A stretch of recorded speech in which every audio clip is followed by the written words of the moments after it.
touch by itself is the ultimate limit of that is the arms necessary to prevent. Basically, you can own any arm that is necessary to necessary. They're fucking killing Arnivore kids, so you're telling me it isn't real when they had a fucking vote in the goddamn fucking Senate? You're being replaced, and there's nothing you can do about it. So shut up. Welcome once again to the Ready to Rumble podcast, featuring your steadfast hosts, your favorite bard, Korak the Bard, and Dr. Scorpion the Bird, where we swim in the right-wing fever dream swamp known as Rumble, so you don't have to get your hands dirty. Today's show is all about a man whose name should send shivers down your spine, and if it doesn't, that's the reason we do this show, to uncover the seedy underbelly of our nation's political discourse and expose those who live under the rocks and crevices of Rumble to the bright sunlight of reality. I'm joined once again by my co-host, Dr. Scorpion the Bird. Thank you, Bard. Thank you. I am a real doctor. I'm not a real bird. And as always, I'm here for the nerd shit. As am I. As always, before we get into the muck of Rumble, we're going to start with a little... Tell me something good. Tell me, baby. My good thing is not going to sound like a good thing, but it's the reason for it that makes the good thing good. I'm completely unprepared for this second episode. I've gotten maybe an hour's worth of prep work done, and the reason is I'm about to move to Costa Rica. By the time the next episode airs, I'll be broadcasting from the beautiful foothills of the Poas volcano like a Pixar villain. And there, comfortably secure in my volcano lair, I'll be able to give this podcast and all of the projects I'm working on maximum effort! How about you, Doc? Oh, man, that is so cool. Yeah, that is so cool that you've got a place to go to. I mean, you've been trying to improve your living situation for a little while, and it's a big step coming from your cold mountains to your tropical volcanoes. Yeah, that's super exciting. And you've already had a look at your property. You've been down there for a visit, right? Oh, it's gorgeous. It's a literal tropical paradise. It's nestled in the foothills of the mountains. The temperature is eternally springtime. And the biggest challenge so far has just been trying to figure out how to get rid of all of my winter clothes because they are completely useless. No more gloves, no more hats. It's shorts and sandals from here on out. Oh, man. Okay. I'm just going to sit here, not being jealous at all. Definitely not jealous at all. It's also a bit of a trailblazing act for me. I would love to be an example for other people who are now fearing for their lives in certain fascist parts of the country. And there is an escape route, and it's beautiful. There is a better way than what the United States has to offer. I mean, it sucks that you got to start thinking in those terms under this current regime. But yeah, if it's an example you can provide to those who can do it, I guess that's positive, right? I hope so. Anyone is welcome to, if you're a fan of the show, you're welcome to the Chateau de Bard and check out what Costa Rica has to offer. So, Doc, what's your good thing? Well, my good thing, I'm going to stick with the guitar theme, continuing on from last episode. My good thing is that my wonderful partner bought me something for Christmas that I've wanted for a very long time, and that is a DIY guitar kit.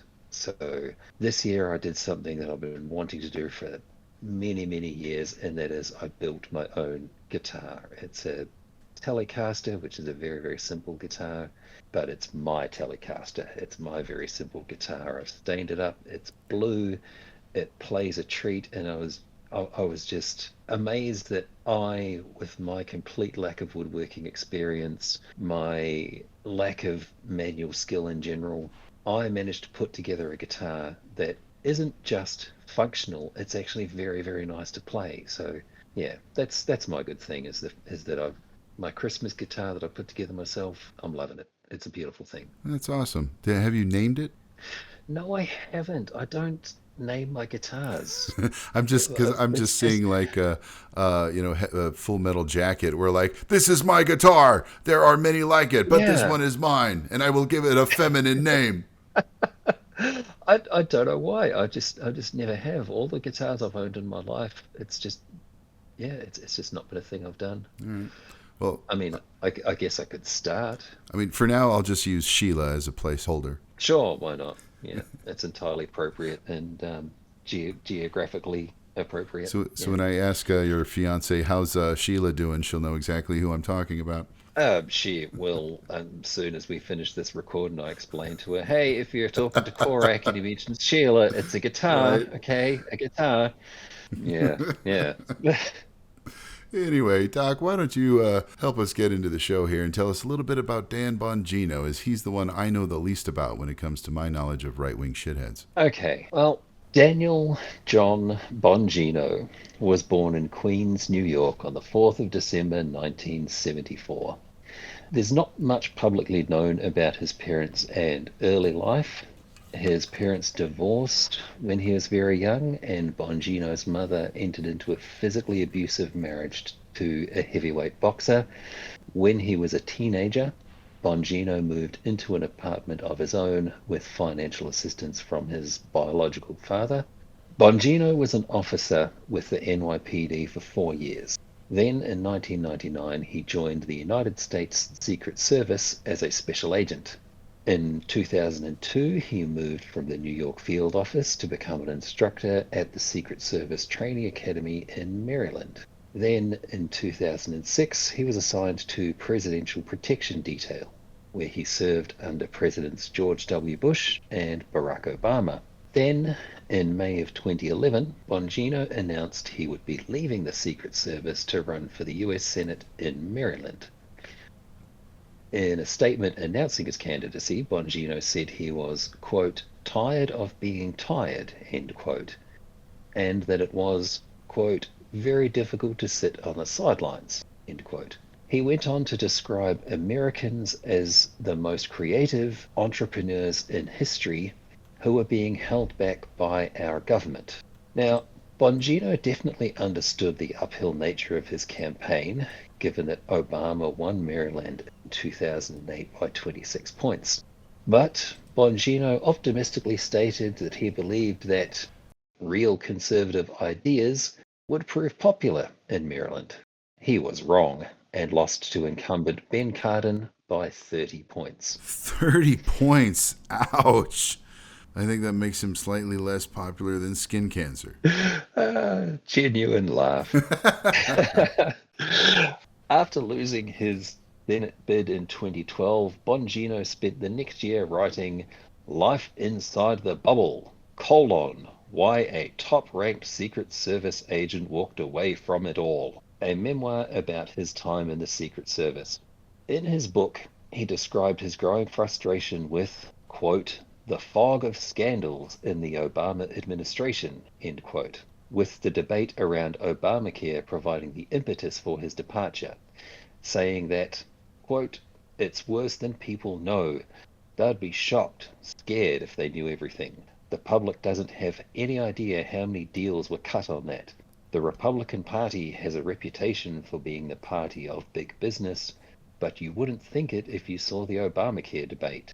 So many people were sold out, and so many people sold out, it's disgusting, end quote. Ah, yes, the dreaded Affordable Care Act that famously kept this bard's heart beating all these years, as I'm a heart patient that requires consistent medical care, without which I would likely die. And it's mainly for this reason I'm leaving the U.S., because with my health care at risk, I simply can't bet on America to stay on the rails under this second Trump administration. But of course, being a right-wing shill, Bongino believes that life-saving care is evil because politicians cut a deal to make the Affordable Care Act a reality for Americans like me. This is a theme that is also fairly common amongst these right-wing commentators. It's a very common rhetorical trick amongst these right-wing commentators to let the perfect be the enemy of the good. Right. Jordan Peterson is a fine example. He does this all the time. It's an all or nothing with him. If you've ever heard him talk about climate change, he is of the you as an individual can't make any change, therefore nobody should bother doing anything about it school of thought. Right. People are going to die because of medical bankruptcy. Why should we take any steps to fix that? Exactly. Just don't look outside the borders of the US. Certainly don't turn your eyes to Scandinavia or Australia or New Zealand, or even the beleaguered NHS in the UK. Just keep your eyes firmly fixed on the private health insurance companies that are running roughshod over the needs of the American healthcare patient. Right. And even in situations like in Costa Rica, where I will be without insurance for a while, the cost of my medicine without insurance is still affordable. Yeah, and this is, of course, one of the things that opponents of public healthcare or single-payer healthcare really, really try and obfuscate, is that when you have a large government buyer for things like medications, the government gets to set the price. Right. The government gets to say, your prescriptions are going to be X. Exactly what Biden did with insulin, which, of course, Trump, by executive order, immediately repealed. Right. Because, I mean, who was calling for cheap insulin? I don't know.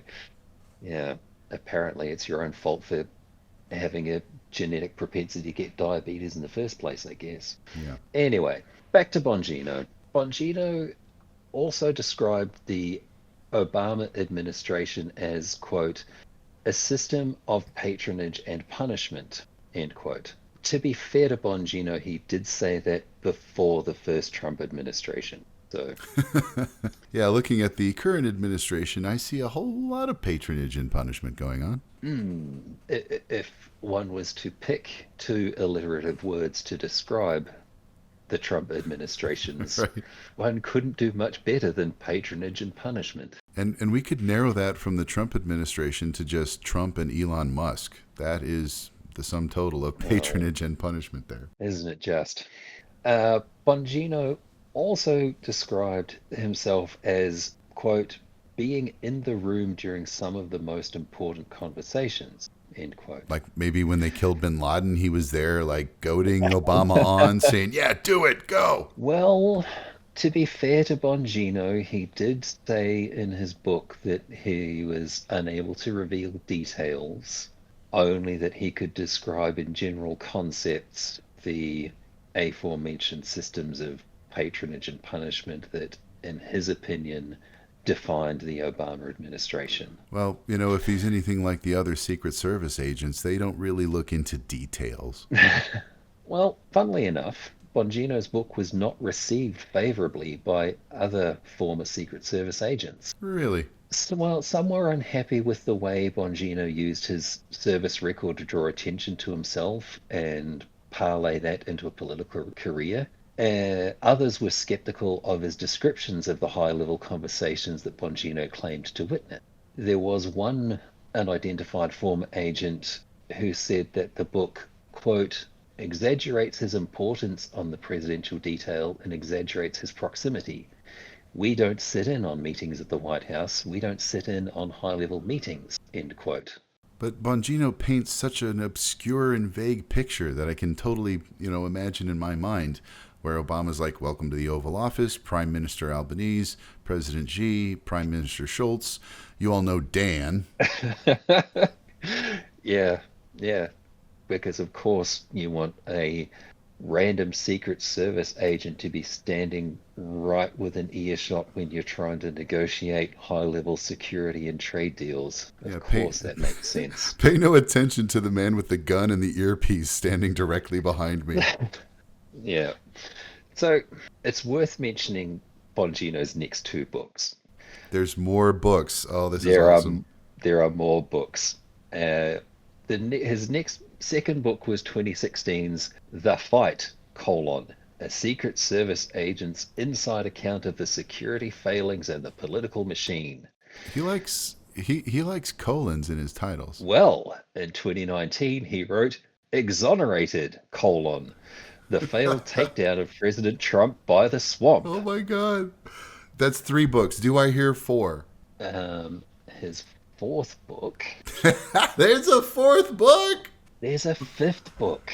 So in total, how many books are we talking? He's written 6 books in total. 6 books? Jesus. How does he get anything done? So do they all have colons? Is he 6 for 6 with the colon game? He is 6 for 6 on the colon game. That's awesome. He's got his style and he's sticking to it. I'm sure none of those were ghostwritten. Every word straight from the dome of Bongino, I guarantee it. Yeah, farm fresh, certified, absolutely. Yeah. So as well as the titles we've already mentioned, he's also written Follow the Money, the shocking deep state connections of the anti-Trump cabal.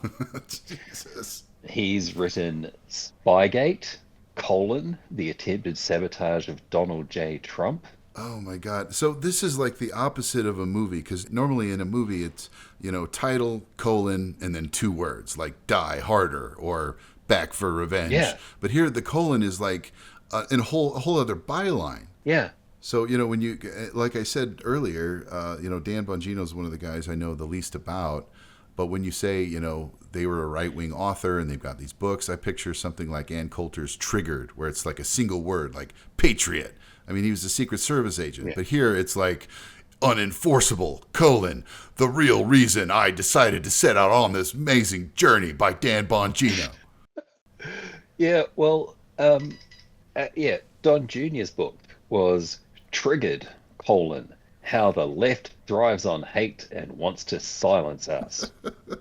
I guess that's the format du jour these days. Yeah. So, Exonerated, which was described by Mediaite as a pro-Trump hagiography, became a New York Times bestseller with an asterisk. The asterisk, also known as a dagger, indicates that a book has benefited from bulk sales. We saw this dagger next to Donald Trump Jr.'s book, Triggered, which was bought in bulk by Turning Point USA, a pro-Trump youth organization that will be the subject of their very own episode in the very near future. Turning Point USA's offices were allegedly filled with unopened crates of Don Jr.'s book. I'm just picturing the back room where they keep the Ark. I'm just picturing Charlie Kirk trying to maneuver his gigantic melon head in amongst these stacks of books. Now, when Bongino saw the dagger next to the title of his book, he, and I think there has never been a more appropriate use of the following phrase, absolutely lost his shit. Uh-oh. Young Turks contributor John Iotarola, my apologies if I pronounced that wrong, tweeted, Dan Bongino's new book debuted at number 12, with the dagger symbol indicating that the only way it got there was bulk purchases, likely by right-wing think tanks. It's a bestseller only by the most artificial, dishonest, and technical definition. Bongino responded by calling Iotarola a zero, a liar, a fraud, a disgrace to your family, friends, bracket, if you have any, end bracket, your neighbors, your parents, and planet Earth. It's garbage like you that makes the world worse. You're the reason sane people revile liberals and their love affair with lying. Jesus. Iotarola replied, take it up with the list. They put the dagger there, not me.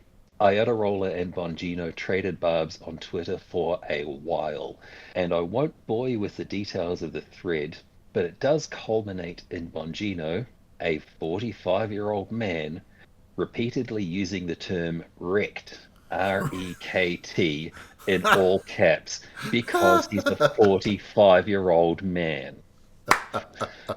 Perfect. Fucking wrecked. Get wrecked, dude.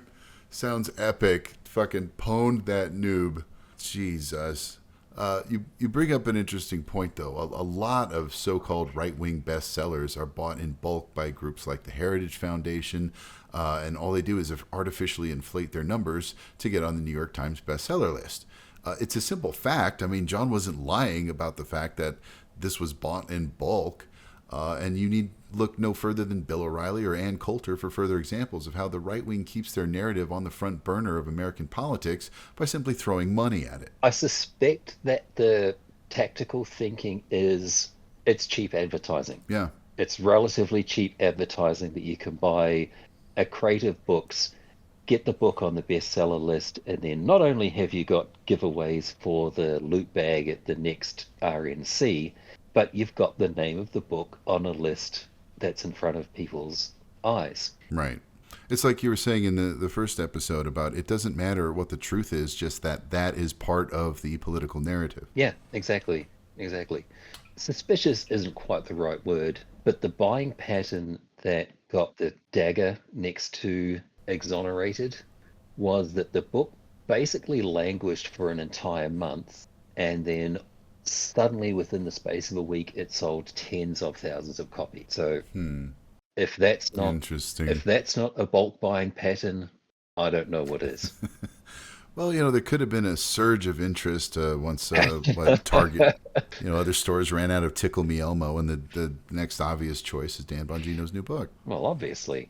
In the meantime, Bongino ran for office 2 more times, both for Congress, both unsuccessful, both very uninteresting, except for the time in 2016 when he once again lost his shit after Naples Daily News reporter Mark Caputo questioned the veracity of his campaign financing. Oh. Again, I'm not going to bore you with the details, except to say that rather than address the questions directly, Bongino went on an expletive-laden tirade, saying amongst other things, quote, "Shut the fuck up, go fuck yourself, you piece of shit," end quote. So classy. And nothing says I'm innocent, nothing to see here other than you fucking shut up, piece of shit. Yeah. Innocence is dodging the question and then swearing at the questioner. And so it is that we come to Bongino's media career. His list of TV and radio guest spots and guest host appearances includes The Mark Levin Show, The Sean Hannity Show, Fox News, the now defunct NRA TV, and of course, InfoWars. Oh, naturally. Yeah. Probably his biggest break came in 2021 when he replaced the no longer alive Rush Limbaugh, after which he also signed up with Fox News for his very own show, Unfiltered with Dan Bongino. Ooh. He parted ways with Fox in 2023, citing failed contract negotiations, which I don't know about you, but I certainly read as code for Fox didn't want to pay him enough money. Well, either that or he wasn't into the, oiled up mud wrestling that, Rupert Murdoch allegedly took part in. Do you genuinely think they're doing anything as much fun as oiled up mud wrestling in Fox News studios? Well, some freaky shit is going on. I can't put my finger on it. But there have been allegations. But of course, the aspect of Bongino's media career that concerns us is that in late 2020, he joined Rumble. Oh boy! The first videos he posted to Rumble were of the Senate testimony of former Twitter CEO Jack Dorsey. The videos had typically clickbaity titles like "Ted Cruz shreds Twitter's CEO. He wasn't ready for this." Then, the Dan Bongino Show has become Rumble's most popular live stream with an average of 49,600 viewers, narrowly beating out Power Slap, which averages 49,300 viewers. Power Slap is number 2. Tell me that's an offshoot of the Power Line blog? Because these kids are fixated on strong words. Like we're going to put fucking truck nuts on the logo, motherfucker. I'm sure we've all seen clips of the Russian slap fighting. Oh, yeah. Dana White, the CEO of the UFC, who recently joined the board of Meta, just in case you're wondering that the meritocracy is alive and well, I'm sure Dana White is as meritorious a member of that board as anybody could be. Oh, wow. Dana White managed to take an incredibly stupid and dangerous sport like Russian slap fighting and make it significantly worse with a bunch of rule changes that were very specifically designed to increase damage, increase the odds of concussion, and increase... What? How do you make that worse? They're already literally standing there and taking slaps, and that's it. There are ways you can move your body that transfer a lot more power through your hand. For instance, a simple one is bracing yourself on the table. Oh, you can. So you can get like more leverage and exactly. Holy shit. Yep. Okay. Yeah, that's worse. He changed rules about how far back you can twist, about how you can move your hips and your knees. Oh God. All designed to increase the torque of the slap, all designed to increase the chances of one slapper knocking out the other slapper. So when do they start dipping their hands in glass? Once they sign Jean-Claude Van Damme, I'm sure. Yeah, we bring back kickboxer and blood sport. Bring back Bloodsport. Hell yeah. Now, I want to play just a short clip from an episode that streamed the day after the DC plane crash. This is at the 5 minute mark, and bear in mind that the first 2 minutes of this video are silence over the title graphic. So this is 3 minutes after Bongino actually starts broadcasting. Oh, riveting. I have 5 open questions I want to get to. We'll play the footage we have. And the reason we're starting early is Donald Trump is going to speak, President Trump, excuse me, at 11 o'clock. And I want to take some of it live. We'll do our best to take as much of it as we can. So we got you all covered today. Stand by. Folks, increased tariffs on our trade partners, tax cuts, and regulation changes. Learn why gold is a viable diversification tactic now more than ever. The company I use is releasing its ultimate guide for gold in the Trump era with a foreword by Donald Trump Jr. I mean, By the way, check out this gold company. that is smooth. Ooh, seamless. To transition from an angry rant to shilling for your gold broker that smoothly. That is class. That is absolute class. That's veteran savvy. That doesn't sound at all exploitative of the deceased, like you're very clearly and cynically using the death of 67 people to sell vouchers for gold bullion that may or may not actually exist. Hey, I wonder if the advertisers had any input, and they were like, could you just mention the apocalypse right before you go into our sales pitch? Well, this is actually the standard format for a Dan Bongino episode. He does this where he introduces his points for the day, he introduces what he tells you to think, and then smoothly rolls into the sponsorship spot. But I just think it's worthwhile pointing out that the tragic deaths of dozens of people isn't enough to even slow his roll into the ad pivot. It's just seamless. Yeah. It's just a seamless part of the grift. There wasn't even a pause. I mean, at 1 minute I'm thinking about that, and now it's gold, and I've had no time to go, wait, what are we talking about now? Yeah, and I think that's not accidental. It's not accidental that there is absolutely no gap between the angry rant part and the sponsorship part. Yeah. He doesn't want you to give you a gap to think. He wants you to attach the same emotions to what he's got to say about the issue of the day to the sponsorship, because you're going to make an emotional decision, and with that heightened emotion you're going to buy the gold or the supplements or whatever else it is he's selling today. Yeah. And in a way, it's all one giant ad. I mean, it's here's why President Trump is awesome, here's the best thing to buy, and here's why liberals are terrible. Like, this is all just a sales pitch. Yeah, absolutely. It's pure emotion.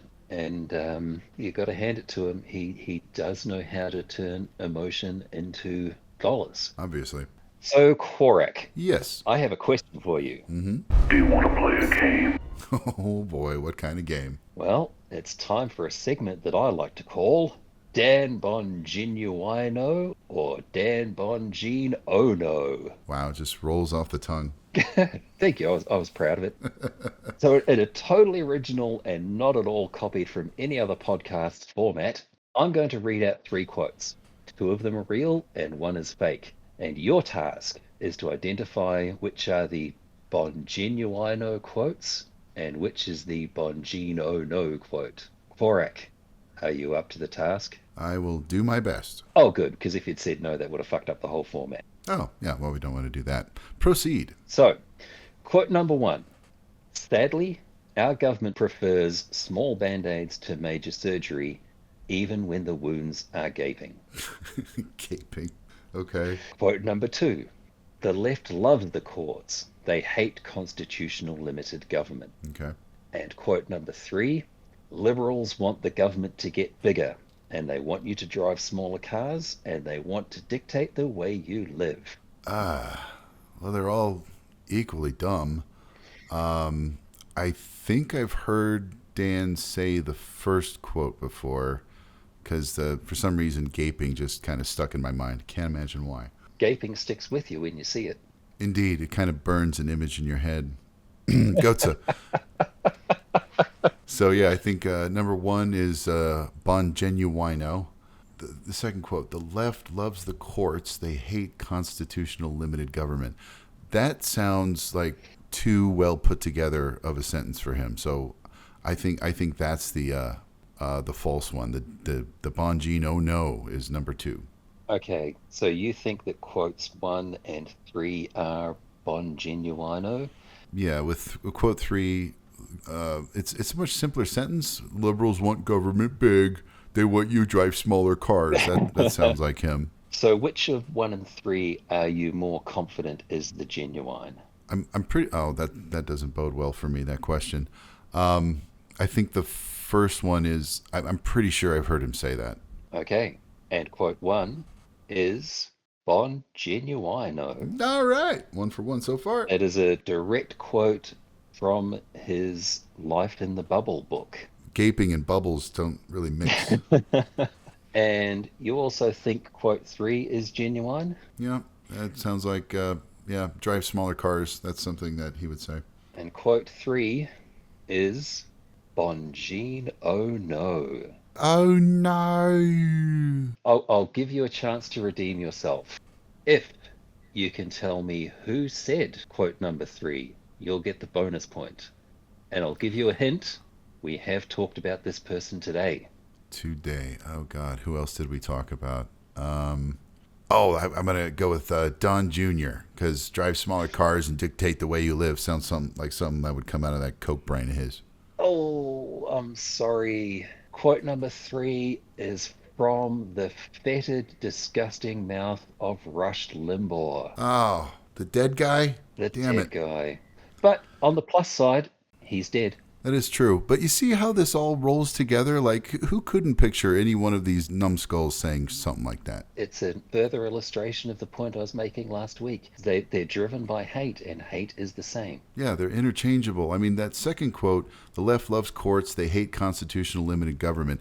Karl Rove said almost the exact same thing after 9/11 about how liberals wanted to indict our enemies rather than fight them. Yep, interchangeable talking heads. The reason I picked these quotes is because I did like the contradiction between, on the one hand, lambasting the government preferring band-aids to major surgery, and then on the other hand, championing the constitutional limited government. Right. So, yeah, government's supposed to fix things, but not really, I guess, is the takeaway. Honestly, I couldn't tell you exactly what it is that he wants, but yeah, that does appear to be the case, that government's bad, all government bad, government should be very small, except for the things that I want them to do. Right. Looks like I failed the Bongin-Oh no test. That's sad. I thought I would be able to better identify that stuff. So it's time to lift my spirits as we review Korak the Bard's top 5 terrible Rumble videos of the week, presented by Doc Scorpion. Number 5. This is Donald Trump talking about Zelensky's comments about not being invited to the peace negotiations with Russia. I think I have the power to end this war. And I think it's going very well. But today I heard, we weren't invited. Well, you've been there for 3 years. You should have ended it 3 years. You should have never started it. You could have made a deal. I could have made a deal for Ukraine that would have given them almost all of the land, everything, almost all of the land, and no people would have been killed, and no city would have been demolished, and not one dome would have been knocked down. Wow. In 24 seconds, he has laid out every single victim blaming talking point about this war. Yeah. That it's Ukraine's fault that they got invaded by Russia. Yep. And the almost all the land is extremely telling. That's just a slight asterisk on the end of that sentence. Yeah. The thing that I keep seeing is, if Mexico invaded the US, would the US be okay if they said, okay, fine, we'll withdraw, just leave us California, Nevada, and New Mexico, and that's it. The war will be over. I mean, that's almost all the land back. What's the big diff? Exactly. Yeah. Half of us didn't want Texas in the first place. They can have it. Well, I mean, that's true. 20 seconds is enough with that one. especially since number 4 is another Trump clip. This one's entitled "Bye Bye Zelensky?" question mark exclamation point. So 2/3 of an interrobang. Trump suggests Ukraine may need new elections for peace. Oh, that's what we need, is an election in the middle of a war. Let's see. Number 4. We're hearing that Russia wants to force Ukraine to hold new elections in order to sign any kind of a peace deal. Is that something that the U.S. would ever support? Well, we have a situation where we haven't had elections in Ukraine, where we have martial law, essentially martial law in Ukraine, where the leader in Ukraine, I mean, I hate to say it, but he's down at 4% approval rating. You have leadership, and I like him personally. He's fine. But I don't care about personally. I care about getting the job done. You have leadership now that's allowed a war to go on that should have never even happened, even without the United States. Look, we had a president who was grossly incompetent. He had no idea what he was doing. He said some very stupid things, like going in for portions and all of the things. He made a lot of bad statements, but he's grossly incompetent, and I think everyone knew that. This is something that should have never happened, would have never happened. And I used to discuss it with Putin. President Putin and I would talk about Ukraine, and it was the apple of his eye, I will tell you that. But there was never a chance of him going in. And I told him, you better not go in, don't go in, don't go in. And he understood that. He understood it fully. But I'm only interested, I want to see if I can save maybe millions of lives. This could even end up in a World War III. I mean, to be honest with you, you've been hearing now Europe is saying, well, I think we're going to go in and we're going to go. All of a sudden, you're going to end up in World War III over something that should have never happened. And, you know, it's a very sad situation. Yeah, please. Oh, my fucking Christ on a stick. That's insane. That is literally insane. That was gross. It's almost coherent. I mean, he did almost speak in sentences. And Zelensky's fine. He's great. I love him, but he's got a 4% approval rating, and he's letting the war go on. But Putin went in, and I told Putin not to go in. But this is fucking bizarro shit, man. Especially when, depending on which poll you ask, Zelensky's approval rating is between 52 and 63%. Right. Like, he has the support of his people because he stayed. Like, Russia invaded, and he would, like, the first video he put out was, I'm here, the defense ministers are here, we're staying to fight. And, like, who doesn't want to rally around that? Yeah, I know. And it's Zelensky's approval rating peaked in 2022 at around 90%, so it certainly has come down since then. Right. But it's still a hell of a lot higher than 4%. He's in the middle of a fucking war. Jesus. Well, according to Ukrainian law, you can't call presidential elections during martial law, and it's a war. So they are under martial law right now. So under Ukrainian law, Zelensky can't call elections. Right. How are they who's going to run for political office when Russia's literally shelling the shit out of them? I mean, if Russia stops attacking, the war is over. If Ukraine stops attacking, Ukraine stops existing. Exactly. But again, we see the same victim blamey thing. It's Ukraine's fault for fighting back when Russia invaded. Right. Fuck that. Fuck him. Number 3. So number 3 is a video titled "Fight!" exclamation mark. Major lawsuit announcement ellipsis. Whoa. From everybody's favorite gender confirmation surgery recipient while his wife was heavily pregnant with twins, Steven Crowder. Oh, we're going with Chowderhead Crowder? That means we have a theme song to play with this one. Chowderhead Crowder, Chowderhead Crowder, Chowderhead Crowder. 2 guns on the schmuck, you know I don't give a fuck. He's a cock, you can't change my mind. So before you play this one, I just want our listeners to know that if you play Crowder back at 2 times speed, you get a dollar store brand Ben Shapiro. I will just say for the listeners as a little behind the scenes, I do watch these videos at 2x speed because if I had to watch them at normal speed, I can't be responsible for my actions. God, what does Shapiro sound like on 2 times speed? I'm just hearing this like faint pitched ringing in my ear all of a sudden. For the folks at home who may not have seen a Steven Crowder broadcast, do you want to describe what you can see on the screen right now? The embodiment of insecure masculinity. To be a little more specific, we have a man who loves to puff his chest out. I see he has sans guns today, but normally he's wearing two holstered pistols under his shoulder. He's not got his guns. That would be because the gun is on his desk. Oh, right. I missed that gun. Yeah. No, you're right. He's not wearing his usual testicle replacements in his armpits. He just has his penis replacement sitting prominently on the desk. Where a gentleman should put it. All right, let's roll this clip. Hey, we are picking a fight.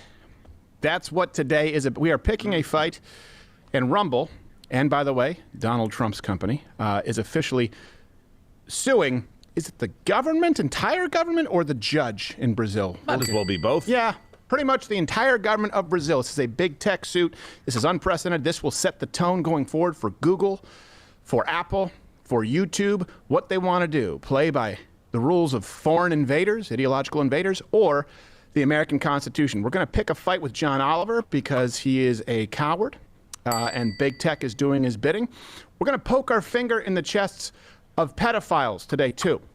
So today is about a fight. Today is about not being complacent. We told you that the left was going to be more subversive. We're going to get into the lawfare that's taking place against President Trump right now.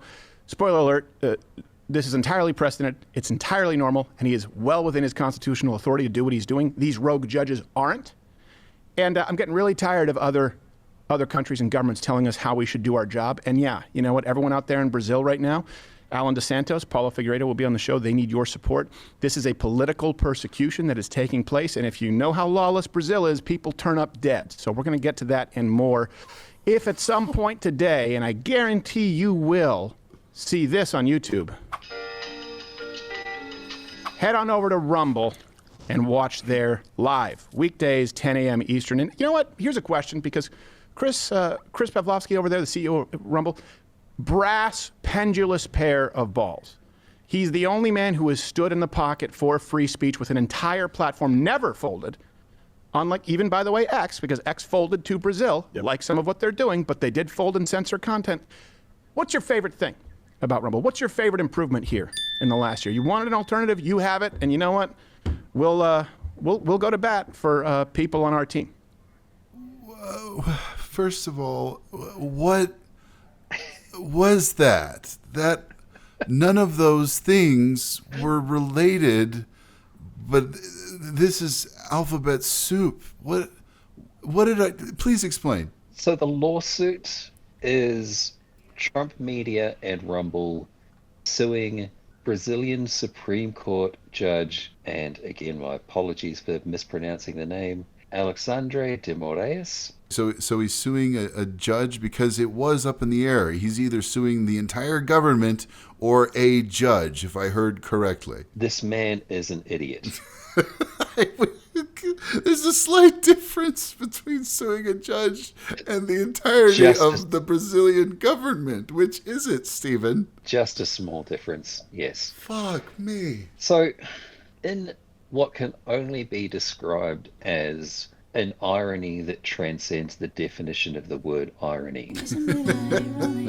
So Trump's lawsuit was filed in the US District Court, an order alleging that the judge censored legitimate political discourse in the United States. Rumble said in a statement from the Reuters website here, quote, Rumble in a statement said that the lawsuit alleged that Moraes, until, quote, violated the free speech protections of the First Amendment when he ordered the suspension of the US-based accounts of a specific well-known politically outspoken user, end internal quote, end quote. So this is the same judge who has issued many rulings that have blocked social media accounts in Brazil, because apparently the Brazilian government takes misinformation a bit more seriously than the US government. I would hope so. In an act of irony that transcends the definition of irony, the man who we just heard saying that he doesn't want foreign companies telling the US government how they should operate is completely cool with trying to tell the Brazilian government how they should operate. Oh, classic Republican rules. Rules for thee, not for me. 100%. And in the meantime, John Oliver's a pussy, apparently. So Yeah, that's just so many different things at the same time. And be sure to help out these guys. There's a little bit of ad for you, just subliminally. You know, we're going to bring them on. By the way, the liberals are fucking you up, and Trump is awesome. He's suing somebody. We don't know. Like, what is this? Can we move on to the next one? I think I'm going to have a fucking stroke. Okay, so we're done with Crowder for today. The next one is an episode of the Dan Bongino Show. The title of this one is Trump Keeps Delivering and All the Libs Are Seething. Number 2. I'm just going to throw this out there for the folks in the chat, because sometimes getting a big bird's eye view from this collective group of wisdom from the Bongino army out there is better than just my. Really, are you tired of the winning? And don't wait. Don't hold on. Don't respond yet. Stand by. A serious question here, because there's an article last night in the Wall Street Journal by Karl Rove. Hey, hear me out. Just hear me out. Okay, I know what you're thinking already. I get that. The article, basically, the gist of it is this: that the winning, and this is Rove, who's not even a big Trump guy. I think we all know that. Karl Rove is more of a Bushy. But he acknowledges in the piece that there's never been a month-long set of winning cycles like this, like President Trump. He doesn't in any way attack him in the piece. But he goes on to suggest that you should slow down some of the winning, hear me out, because some of the wins are so big that maybe you should do like a week-long victory lap. In other words, he brings up the border. What? Think about that. I'm going to write this down. Question. Think about that. Comment in the chat. Yes, immediate flood the zone. Rock'em sock'em robots winning, or slow down on the winning a bit and emphasize the wins. Talk in the chat. Oh my God. I got a lot to get to today. Kash Patel, big day. Get on the phone with your senators, folks. We need it. The winning, and a big announcement about a new show. Right here. You heard it first. Now, I will give you 10,000 imaginary dollars if you can predict what comes out of Bongino's mouth next. Ooh, I got to go with buy gold. Buy gold. Forex says buy gold. Today's show is sponsored by Birch Gold. I buy my gold from Birch Gold. Oh my God! Oh my fucking God! Get your free info kit. Yes! Yes! Oh, fucking nailed it! Well done, sir. Well done. I am a pattern recognizing machine. I knew it was about time. He didn't say gold in 10 seconds. It was fucking time. Yeah. So. Oh, shit. So, what's your perspective on all this winning? Should they be spacing out the winning? Should they be doing all the winning at once? Is there danger of not having enough left for later? Are we going to be so full of winning our dinner that we're not going to have any winning space for our winning dessert? Yeah, does the winning run out at some point? Good Lord. Yeah, I'm seething and I feel so owned that I'm fucking leaving. So congratulations, Republicans. You won so hard that I have to go because I'm not going to be around to find out what the fuck happens next. Hey, Siri, what does insecurity for nutless men look like? You're searching for Dan Bongino. Oh, God. Wow. Yeah, so winning. So much winning. All the winning. And then the gold. And that came from Karl Rove, so you know it's genuine. Yeah, well, you can trust what Karl Rove says. I do love the right-wing factions that are splitting. Oh, he was a Bushy. Yeah, he worked with Bush, and he rolled out the red carpet for what Trump could do, because Bush got away with his shit in the shadows, and then someone like Trump comes along and says, oh, I can just do it out in the open, and there will be no consequences. Well, yeah, that's exactly what happened. So for Karl Rove to be like shunned by this new community of right-wingers is just hilarious. I think that history will judge Trump's greatest crime was making people nostalgic for George W. Bush. Oh, God. I never, ever thought I would see that day. But holy shit, here we are. Anyway. And now it's time for the number one terrible Rumble video of the week. So this is another Bongin-Oh show clip. This one is entitled, "What Did Zelensky Know?" Question mark. When did he know it? Question mark. What do you know? Bongino's got a couple of slots this week. I call a rigged election. Oh, just quickly, in the previous video, Dan Bongin-Oh was wearing a black t-shirt that had the words Bongin-Oh Army in a sort of camo print across the front. Incidentally, Right. This is another very, very characteristic thing of the Rumble is it is their community creation. You have the Bongin-Oh Army. Stephen Crowder has his mug club. So much swag. The lamest fucking. So much merchandise. And so much merchandise, yeah. You want to describe for the folks at home what Bongino's t-shirt looks like in this clip? So we've got a very tasteful black t-shirt. It's got white writing on it, and it's got the American flag kind of in a faded bit there. And all I can see is that it says flag, so much winning. And then the logo for the Dan Bongin-Oh show. So the flag is winning so much, apparently, is the message of this black t-shirt. So much winning. Let's roll. Yeah. Let's roll. Immune to the Facts with your host, Dan Bongin-Oh. So much winning, folks. So much winning. We actually put it on a shirt. This is Paula's brainchild. She loves running that store. So it's there for you if you want it. The winning happens every day. It just keeps coming in. It keeps coming in. And I don't know about you, but I'm not tired about the winning. Judge Bongin-Oh has ruled. Keep the winning coming. The verdict is in. Judge hammer. Listen, I got a big show for you today. Folks, the situation in the negotiations for Ukraine, the future of Ukraine, the future of Russia, the European Union are getting really hot. And they're getting really hot right now. And the media, of course, is mischaracterizing the whole thing to the point that even insiders are starting to say right now, well, at least Trump is saying out loud what Biden was trying to do privately. Biden just didn't have the courage to say it. I'll get into that in a minute, and I want to ask a critical question. What did Zelensky know, and when did he know it? Folks, I documented this extensively in my book, Follow the Money, how this insane in Ukraine, that's the name of the chapter, how Ukraine has been treated like a piggy bank for a long time by a lot of people. It's one of the reasons Donald Trump was impeached, and Zelensky knows about it. Why hasn't he come clean on that? We got a lot to talk about today. Don't go anywhere. Today's show is going to start with a bang. Okay. I've got a quick question for you. What the fuck was that? I think that's a through the looking glass bizarro world interpretation of what led up to the Russian war.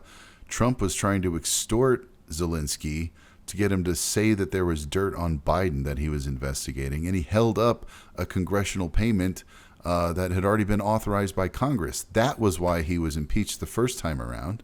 And somehow they're turning that narrative into Zelensky. What did Zelensky know, and when did he? Well, he knew that there were fucking bombs dropping when Russia decided to let him off the chain. What the fuck are we talking about?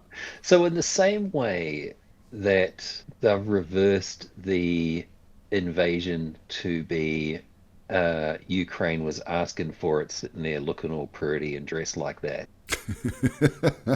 In the same way, they've reversed the Donald Trump extortion phone call to somehow this was Zelensky being corrupt. Do I have that right? Right. Oh, you mean the perfect phone call? Yeah. Perfect phone call. Yeah. Somehow that was Zelensky knowing things about money that Trump was threatening to withhold if Zelensky didn't say the things that Trump wanted to say. Do I have that right? Right. And what's... I'm still stuck on how Ukraine is a piggy bank. What's the metaphor there? Are we constantly putting money into it or taking money out of it?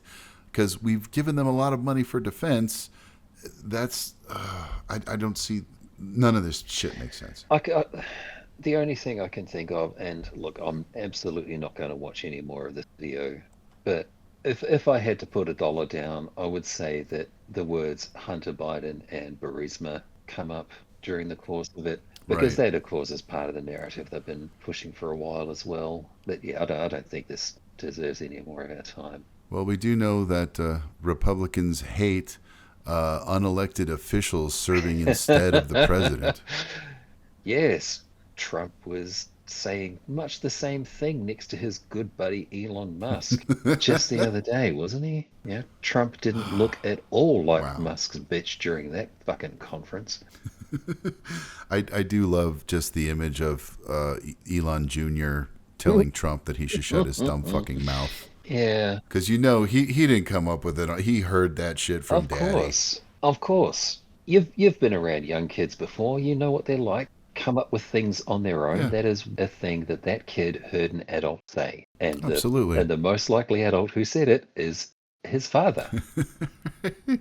I mean, my cousin Doug learned the word shit from my grandfather because he said shit, and I think Doug was 2 or 3 at the time, and he saw the reaction from everybody around him and, realized, oh, that's a word I shouldn't say. And for the next 5 hours, it was shit from cousin Doug.